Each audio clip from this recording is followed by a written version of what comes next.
Hello everyone. Welcome to this session on muscles of the upper limb. In this session, we'll be learning about the muscles of the posterior compartment of the forearm. Okay. So if you see the list of the muscle, it looks a little extensive. There are 7 superficial muscles and 5 deep muscles, but we'll try to find a way to easily remember all the muscles. Okay. So what is the easy way? We can group them into groups of 3. Okay. These 3 muscles we can remember together: brachioradialis, extensor carpi radialis longus, and extensor carpi radialis brevis, because when we see in dissection all these 3 muscles will be seen together. Then these 3 muscles will be seen together: extensor digitorum, extensor digiti minimi, and extensor carpi ulnaris. Okay. So in superficial muscles, if we group them into groups of 3, then only one muscle we have to remember, that is anconeus. Okay. And in deep muscles, similarly, we can group these 3 muscles together. These 3 muscles: abductor pollicis longus, extensor pollicis longus, and extensor pollicis brevis. These 3 muscles are also referred to as outcropping muscles, and they are also forming the boundaries of anatomical snuff box. Okay, that's why we have grouped them together. And there are 2 other muscles: supinator and extensor indicis. Okay, so 7 superficial and 5 deep. In all, 12 muscles will be covering in this particular session. Okay. So let's start with the superficial muscles first. First we'll see about anconeus muscle. So here we can see this is the small triangular muscle which is anconeus. Proximal attachment is from the posterior aspect of the lateral epicondyle of the humerus. Distal attachment is on the upper 1/4 of the posterior surface of the ulna. Then nerve supply is by the radial nerve, directly by the radial nerve, and action, it is a weak extensor of the elbow joint. Then brachioradialis muscle, it arises from the upper 2/3 of the lateral supracondylar ridge. Distal attachment is over the radius, the styloid process of the radius. Nerve supply of brachioradialis is by the radial nerve, directly by the radial nerve. Then action of brachioradialis, it causes flexion at the elbow joint, as well as it has little contribution in supination and pronation. A completely supinated forearm, brachioradialis can bring it to the mid-prone position. Similarly, completely pronated forearm, brachioradialis can bring it to the mid-prone position. Okay. The extensor carpi radialis longus, this also arises from the lateral supracondylar ridge, but in the lower part. Distal attachment is on the base of the second metacarpal. The dorsal aspect of the base of the second metacarpal is extensor carpi radialis longus. Dorsal aspect of the base of the third metacarpal is extensor carpi radialis brevis. Then nerve supply, if we see from here onwards, extensor carpi radialis brevis onwards, it is by the posterior interosseous nerve. Extensor carpi radialis longus, brachioradialis, and anconeus. These 3 muscles are directly supplied by the radial nerve. Okay. So first 3 muscles, these are directly supplied by radial nerve, and remaining all muscles are supplied by posterior interosseous nerve. Actions of extensor carpi radialis longus and brevis, they are similar. It causes extension at the wrist joint. It also causes abduction at the wrist joint, acting along with flexor carpi radialis. Okay. Extensor carpi radialis brevis, proximal attachment is from the lateral epicondyle of the humerus. That is referred to as the common extensor origin. Okay. Then extensor digitorum, extensor digiti minimi, and extensor carpi ulnaris. These 3 muscles are remembered together.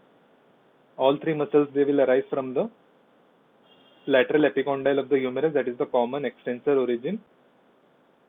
Extensor carpi ulnaris has got additional attachment from the posterior border of the ulna through the deep fascia which is attached there. Distal attachment of extensor digitorum, it will go up to the middle phalanx as well as distal phalanx. Okay. Dorsal aspect of the middle phalanx as well as distal phalanx. Its tendon will split into 3 parts like this. Okay. The middle part will get attached onto the middle phalanx, and the 2 parts will go and then they will attach onto the distal phalanx. Extensor digiti minimi, it will go towards the little finger. As the name suggests, digiti minimi is for the little finger. Extensor carpi ulnaris, it will go up to the base of the fifth metacarpal. Okay, dorsal aspect of the base of fifth metacarpal is extensor carpi ulnaris. So these are the 7 superficial muscles which we need to remember. Now let's see some dissected images of these muscles. So this is the posterior aspect of the right forearm. This is the lateral part, this is the medial part. This muscle is brachioradialis. This muscle is extensor carpi radialis longus. This muscle is extensor carpi radialis brevis. Okay, so these 3 muscles are seen together: brachioradialis, extensor carpi radialis longus, and extensor carpi radialis brevis. Then here 3 muscles are seen together. One is extensor digitorum, one is extensor digiti minimi. One slip which goes towards the little finger is extensor digiti minimi, and this muscle is extensor carpi ulnaris. Okay, extensor carpi ulnaris. These 3 muscles are seen on the dorsal aspect of the forearm: extensor digitorum, extensor digiti minimi, and extensor carpi ulnaris. And this muscle which you can see here, this is anconius. Okay, this is the magnified image of the same thing. I'll just show once again here. This is brachioradialis, extensor carpi radialis longus, extensor carpi radialis brevis, then extensor digitorum, extensor digiti minimi, and extensor carpi ulnaris. Okay, this muscle which is here, that is anconius. Now let's cover the deep muscles. These 3 muscles we had grouped together. These 3 muscles are also referred to as outcropping muscles, and also they form the boundaries of the anatomical snuff box. Anatomical snuff box is a region near the base of the thumb. This region is referred to as anatomical snuff box. Boundaries are formed by these 3 muscles. So we'll cover each muscle one by one. So supinator muscle, where does it originate? It arises from the posterior aspect of the ulna. There is a region which is referred to as the supinator crest. It arises from the supinator crest. And then distal attachment, it winds around the radius, winds around the lateral aspect of the radius. Okay, it is seen above the attachment of pronator teres muscle. To identify this muscle, it is easily seen in the floor of the cubital fossa. Then abductor pollicis longus. This has proximal attachment from the radius as well as from the ulna and the intervening interosseous membrane. Okay. Distal attachment of abductor pollicis longus is base of the first metacarpal. Nerve supply of all the 5 muscles is posterior interosseous nerve. Okay, easy to remember. All 5 muscles are supplied by posterior interosseous nerve, which is a branch of radial nerve. Action of abductor pollicis longus will be abduction of the thumb. Then extensor pollicis longus, this has attachment from the ulna. Okay, here this muscle is extensor pollicis longus. Distal attachment is, it goes up to the base of the distal phalanx of the thumb. The nerve supply, posterior interosseous nerve. Action, it will cause extension of the thumb. Extensor pollicis brevis, this has attachment from the radius, just below the attachment of abductor pollicis longus. Distal attachment is on the base of the proximal phalanx. Here we can remember 3 points: base of the distal phalanx, base of the proximal phalanx, and base of the first metacarpal. The muscle which comes up to here is extensor pollicis longus. Here the muscle is extensor pollicis brevis, and here the muscle is abductor pollicis longus. Okay, that's how easily we can remember distal attachment of these 3 muscles. Then extensor indicis. Extensor indicis, it has proximal attachment from the ulna, posterior surface of the shaft of the ulna, and distal attachment is, it goes up to the middle and distal phalanx of the index finger. Okay, so these are the 5 muscles in the deep extensor compartment of forearm. Let's identify these muscles in the dissected image. So this is the posterior aspect of the forearm. Some superficial muscles are cut to expose the deep muscles. This muscle which we can see, this is abductor pollicis longus. Just below it is extensor pollicis brevis. And this muscle here, this is extensor pollicis longus. These two muscles are seen together, abductor pollicis longus and extensor pollicis brevis. Extensor pollicis longus will be seen alone, it arising from the ulna. And this muscle is extensor indicis. Okay.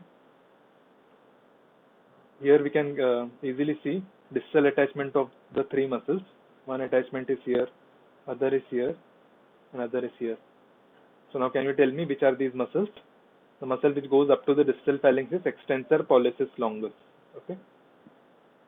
The muscle which goes up to the proximal phalanx is extensor pollicis brevis. Muscle which goes up to the metacarpal, base of the metacarpal is abductor pollicis longus. Okay. That's how easily we can remember these three muscles. And this muscle is extensor indicis. And this image I've included to show the supinator muscle. This muscle which we can see, this is the supinator. Here we can see the radial nerve dividing into the posterior interosseous nerve and the superficial branch of the radial nerve. The posterior interosseous nerve is like piercing the supinator muscle. Okay, it actually goes between the two heads of the supinator muscle. This is posterior interosseous nerve. And here we can see division of the radial nerve. The division usually occurs at the level of lateral epicondyle of the humerus. So now let's summarize what we have covered in this particular session. So we saw there are 7 superficial muscles and 5 deep muscles. How easily we can remember them by grouping them into groups of 3. Okay, these 3 muscles together, these 3 muscles together, and these 3 muscles together. Okay. So in 7 superficial muscles, by this group of 3 we can remember 6 muscles, and one more muscle which is left is anconeus. Proximal attachment of almost all muscles is from the lateral epicondyle of the humerus, also referred to as common extensor origin. Few exceptions, extensor carpi radialis longus, brachioradialis, they are arising from the lateral supracondylar ridge. Okay. Distal attachment for anconeus is along the upper 1/4 of the ulna. For brachioradialis, it's along the styloid process of the radius. For extensor carpi radialis longus and brevis, it is the base of the second and the third metacarpals, dorsal aspect. Then extensor digitorum, digiti minimi will go up to the respective digits. Extensor carpi ulnaris, it goes up to the base of the fifth metacarpal, dorsal aspect. Nerve supply of all the muscles, if we see these first 3 muscles are supplied directly by the radial nerve, and the remaining muscles are supplied by posterior interosseous nerve, which is a branch of the radial nerve. Action of anconeus is, it is a weak extensor of the elbow. Brachioradialis, it causes flexion of the elbow. Extensor carpi radialis longus and brevis, they will cause extension at the wrist joint, as well as it will cause abduction of the wrist joint acting along with flexor carpi radialis. Extensor digitorum and digiti minimi will extend the digits, and extensor carpi ulnaris will cause extension at the wrist joint, as well as it can cause adduction of the wrist joint acting along with flexor carpi ulnaris. Then talking about the deep muscles, these 3 muscles we can remember together. These are also referred to as outcropping muscles, also referred to as the muscles of the anatomical snuff box. These 3 muscles form the boundaries of anatomical snuff box. And 2 other muscles are supinator and extensor indicis. Okay, supinator arises from the ulna, distal attachment is on the radius. Abductor pollicis longus, proximal attachment is from both radius and ulna. Extensor pollicis longus arises from the ulna. Extensor pollicis brevis, it arises from radius. Okay, these 2 muscles you will find together, abductor pollicis longus and extensor pollicis brevis. These 2 muscles will be seen together. Extensor indicis, it arises from the ulna. Okay. Then nerve supply of all these 5 muscles is posterior interosseous nerve. Actions with respect to the distal attachment, we can tell what are the actions. Supinator will cause supination. Abductor pollicis longus will cause abduction of the thumb. Extensors will cause extension of the thumb. And extensor indicis will cause extension of the index finger. Okay. So we have covered these 12 muscles in this session. So if you all have any doubts, then you all can ask in the comment section below. Okay. Thank you.